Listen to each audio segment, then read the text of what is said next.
కులగణన పత్రాలకు సంబంధించి మీ party MLC అంటే నిప్పు పెట్టిన పరిస్థితి కనపడుతుంది. చెత్తపుట్టలో జ్ఞానారెడ్డి సంబంధించిన ఇది సర్వే అని చెప్పేసి కూడా మాట్లాడుతున్నారు. నిజంగా ఎంత దుర్మార్గంగా మాట్లాడుతున్నారంటే ఇప్పటి వరకు దేశంలో బీసీ కులగణన 1931 తర్వాత ఏది సోషియో ఎకనామిక్ సంబంధించి బ్రిటిష్ కాలంలోనే జరిగింది. ఆ తర్వాత అఫీషియల్గా అథెంటిక్గా ఉన్న కులగణన ఏదైనా జరిగిందంటే ఇప్పుడే జరిగింది. అది ఇల్లు పోయి సర్వే చేసిర్రు.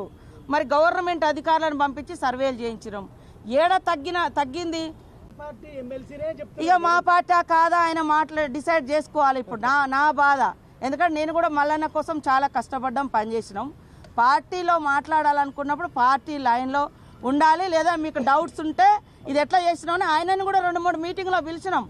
నేనే కదా పంచాయతీరాజ్ శాఖ మినిస్టర్గా ఉన్నప్పుడు కూడా ఉండిగా ఆయనను కూడా 2-3 మీటింగ్లకు వచ్చిండు.